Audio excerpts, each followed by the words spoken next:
Hey, what's going on there, guys? Corey Smith here, back with CoreFX, bringing you guys another video here on my YouTube page. This video is going to be covering trend trading styles, and if any of you guys follow me and subscribe or follow my Instagram or anything, you know that I'm a trend trader. I trade only in the direction of strong trends, and there's many reasons for this. I'll touch on some of them here, but what I'm going to go over here is just a quick little breakdown of the different types of trend trading styles and ways basically to get in on trends and take advantage of their strong moves and kind of ride the wave of profits with these trend trading strategies here. As you guys know, if you've seen some of my other stuff, there's a huge edge that you get statistically when it comes to trading in the direction of trends as opposed to not trading in the direction of trends. Which is why, as a trader here at CoreFX, I teach just specifically trend trading strategies, and that's the way I trade as well, because basically there's no reason to not trade in the direction of the trend when automatically you start with a statistical advantage right off the rip when you are trading in the direction of the trend. So as trading is a game of probabilities and statistics, we want to put as many of these probabilities on our side as possible, and that all begins with trading in the direction of the trend. So I'm going to go ahead and get started here. Basically what I wanted to cover is, first of all, I've covered this in another video before, but just to touch back on it, there are three different ways price moves when it comes to technical analysis, and really anything in supply and demand and price. There's three different things price can do. Price can either be moving up, making higher highs and higher lows. Price can be moving, let me fix this real quick here, make this a little thicker. So price can be moving up, making higher highs, higher lows. Price can be moving down, making lower highs and lower lows. Or price can be moving sideways, right? So there's three different directions price can be moving. When it comes to price moving sideways, typically this is a range bound market, and this is not going to give very strong moves. It's not going to be very predictable. Yeah, you could say you could sell when it hits resistance, buy when it hits support, but sometimes it'll come down to here before reversing and then go past the resistance before reversing, and it's all in all just not the best style. So the two best ways that we want to take advantage of trading is when price is moving in upward direction from bottom left to top right on the charts, or when it's moving in a downward direction from top left to bottom right. For one, all across trading in the direction of the trend is beneficial. There's been studies done on stocks, forex, you name it, and they all show that trading in the direction of the trend is statistically putting you an advantage. But the currency markets are very well known for their strong trending moves, and the trends are even better and even stronger and even longer. So this is even more so of a reason to adopt trend trading as a forex trader. That being said, in the different structures, there's two different ways you can trade these trending moves. There is one method. Let's say we have an uptrend, price is making higher highs, coming down to make a higher low, higher high, higher low, higher high. And one way to enter these trends would be when the higher low is set in an uptrend and we have a pullback, it's called. Price comes up, sets a higher high, and then we have an exhaustion phase. Price retraces, buyers come back into the market, and we get another push higher, and we go set another higher high. And then what does price do? It gets exhausted, comes back down, sets a new higher low before the buyers come back in, and it goes back up. So what we want to do with the pullback method is when price makes that strong push higher to set the higher high, we then want to enter the market when it comes back to set the lower low on this pullback. And there's a few reasons why entering on a pullback would be advantageous for us as traders. For one, like I already said, we have an edge going in the direction of the trend. When the price is moving up, setting higher highs and higher lows, we want to be buying, because that's where the momentum is, that's where the traders are, that's where supply and demand's tilted towards. So, for one, we've got the edge. 2, we offer a great risk to reward, because if we enter here, then we can set our stop loss below this swing, and we can set our profit at the prior swing high. So right off the bat, we're given a great risk to reward, depending on the depth of the pullback, but regardless, we're giving a good risk to reward when we enter trades entering with pullbacks. Another reason is they're easy to identify. When you have a pullback, there are a number of different tools in technical analysis that help identify these pullbacks. I go into them more in detail in my course, but there's Fibonacci retracement levels, where you can draw the line up from bottom to top, and then you get your Fibonacci levels and you see what level it retraces to, and if you see price rejecting off that, that could be confluence for you right there, that there's a possibility of price reversing and continuing the trend. We have trend lines, which are drawing an uptrend connecting the higher lows. So if price pulls back to a point it already had pulled back to before, hits this trend line, that can give us an idea that there's a possibility that price goes back up higher. We also have things such as moving averages that will oscillate as price goes up and down, and when price pulls back to them, reversion to the mean, another statistical concept we use here in trading, we can see that there's a higher likely chance of price continuing upwards again because it's come back and touched the moving average. Aside from that, we also have support and resistance. When it comes up and sets this higher high, we have resistance, which is now broken, becomes support. Price can come back. If it hits it and it's struggling to break below, we can expect price to go higher again based off this prior resistance now turned support level. Right? So there's a number of different technical analysis tools, secondary indicators, whatever you want to call it, that can help with identifying these areas of pullbacks, getting in at a great risk to reward ratio, and jumping in on the trend. It also allows us to enter at wholesale pricing. Basically, we're entering at a discounted rate, so if we're in an uptrend and price sells off and then we enter to go long, that is at a cheaper price than if we just bought along this upward move here and just hoped that it would continue higher. When we wait for that retracement, for that pullback to occur, we're getting in at a better price, therefore giving us a better entry and a greater risk to reward like we've covered already. Alright, so aside from pullbacks, the other method of entering, and just so you have visually, when you're in the downtrend, it's the same concept. Price is making lower lows, lower highs, and we're entering on rallies, these are called. When price sells off and then we get a recovery, price kind of trickles up, then we can roll over and expect it to continue lower in a downtrend. That's going to be where we enter is going to be here in a downtrend, and that's going to be in a bear rally. When the bears are in control, the market's moving downward, then we get a little rally in price after a strong move. This is typically a good place to enter, as the same reason as when we get a retracement in an uptrend. Same concept, same theory, just applied to a downtrend. And this takes us to the next method of entering into a downtrend, and that's going to be with breakouts. So if we have this same trending move, market moving upward, price comes up, sets this higher high, and of course, this is market structure, the strong move up, slight retracement, 2 steps forward, 1 step back, 2 steps forward, 1 step back as price is moving up. Sometimes we have price come up and it just goes sideways a little bit in a choppy little range, right? We've all seen that before. And then it continues higher. So this method of breakouts could be used really on both market structures, but this right here is ideal. This example right here.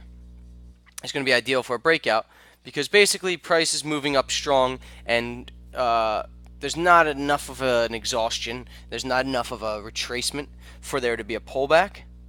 So price just comes up and stalls temporarily and then continues higher, right? And this is within the context of an uptrend.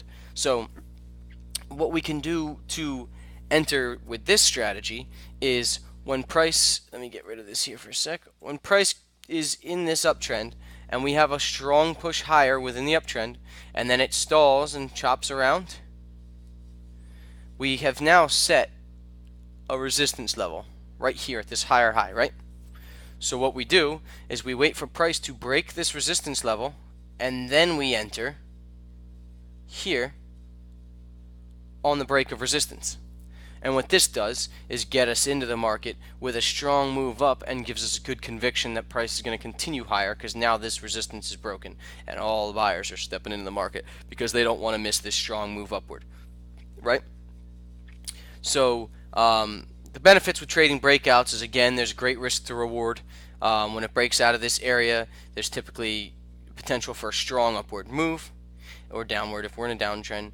And also with the stop loss, there's a number of different ways you can do it, but if you did it, let's say, below this high base that it's set before the breakout, you could have a great risk to reward opportunity here. If we have a one-to-one move of this leg, let's say we get a one-to-one move higher, our target's up here, we got our stop down there, that's a 2 or 3 to 1 risk to reward ratio. So again, that's a great risk to reward for a trade with these breakouts.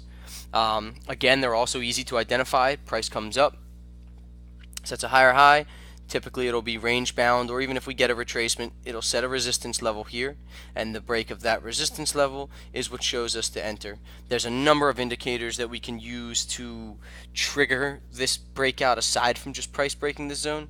We could have a moving average crossover, we can have a CCI cross into oversold, we could have parabolic SARs broken to the upside, we can have stochastics overbought, we could have a number of different indicators to help us identify when these breakouts are occurring. And this is another great thing with breakouts, is they're relatively easy to identify. And again, just like pullbacks, they're a great way to enter into a long-term trend and kind of try to hop on the bandwagon of the strong move and ride the waves to gain some pretty big wins amidst a trend. We risk these small stop losses, and although we will get stopped out, that's trading. The winners are typically significantly bigger than the losers when you're a trend trader, when you're doing it right. And these methodologies here are what allows us to get in at those better prices, because we are using these methodologies to enter either at a better price or with more conviction that price is moving higher, and we have our foot in the door to the trend and to these profits that continue to show us in the markets, especially forex, that when you trade in the direction of the trend, your chances are higher of success. Your winners are better chance of being bigger winners, and you just have an overall better strategy and style when you trade around these trending moves. So that being said, I'm going to bring you over to a chart here and try to identify some of what I'm talking about here in the live charts. As you can see here, I've got a chart pulled up, and this is actually a euro dollar chart. This is going to be on the daily time frame. And as you can see, through this entire period here, really all the way to the bottom even, we have strong uptrending moves here with this pair. As you can see, even starting down here, we have price set. This was the resistance, right? Crossed here. Price came up, set a higher high, retraced, rallied again, set another higher high, retraced, rallied again, set another higher high, little retracement, higher high. This is a little bit of a sideways move. We did have some retracement though. Higher high, sideways move, strong higher high, little retracement, sideways move, higher high, right? After that, price did sell off. As you can see, we have a trend trading reversal here. We have a reversal of the trend. But you can see the structure of this market moving right here, as we have a uptrend of a series of higher highs and higher lows being set. As you can see, if we go back in time over here, it's not the cleanest, but right here you have a downtrend. You've got a new lower low made, makes a lower high, lower low, lower high, lower low, and then we bottomed out and reversed the trend as well there. But you can see the structure with both of these different trends. And as we do it here, I'm going to give you a little quick example of what I mean with this. So let's say we want to really, to establish an uptrend, we want there to be at least one higher high and higher low set. I typically like there to be two series of higher highs and higher lows. So when price hit this bottom here, we made a new high and then a low. Sorry, let me get a cleaner line here. We made a new high and then a lower low, and then a new high and then a lower low. This to me would be confirmation we've got an uptrend, trend channel. We've got a series of higher highs and higher lows being made, and we have confirmation this is an uptrend. So after this higher low was made here, price then came up, broke out, and then we had a retracement here. This could have been an entry right there for a long position on this pullback. As you can see, price came, hit this 20 period moving average here, this SMA, this blue line, perfectly hit it. We had a spinning top followed by a strong bullish engulfing candle, right? Strong bullish engulfing candle off this pullback within a now uptrend, right? This pullback, these multiple confluences, that could have been a good entry. We could have entered after the close of this candle, set our target here maybe, or even an extension to a higher high target, and we could have been in on the uptrend from there. And then depending on how you manage your trades, you could have rode this whole uptrend until you got stopped out somewhere along the ride. But it gives you an idea of what I mean when I talk about a pullback. We have price coming up to set a higher high, then sells off, and there's temporary, profit taking and exhaustion in the markets after this strong impulsive move, as you can see here. And then we have a little sell-off, and then the buyers decide to come back in as it comes back down to retest this prior resistance turn support level, and boom, we pop up again. Comes up, gets exhausted after this move. We have a lot of chop, and in equilibrium, this buyers and sellers are coming to agreement on the price. We have a little bit of a retracement down again, and then boom, huge bullish bar. Buyers step back in, explodes higher, and then we stall again. And this continues. So these retracements where price comes back and sells off a little bit from these highs is where we have a great chance to enter the market at a discounted rate, get in at wholesale pricing, and try to ride the trend to new higher highs or new lower lows, whatever direction the trend is going, to try to take advantage of these strong moves. And now the other side of things with the breakout strategy, as we had this higher high, higher low, higher high, higher low, price then came out, and you could have either played if price broke out of this higher high that it set. We could have had an entry potentially if this is one style to trade it, but this is a pretty deep retracement to enter on a breakout of this high. But you could have broken out, entered this breakout of this higher high. Price came up and then eventually went up even higher. Or let's say you identified this little area of consolidation.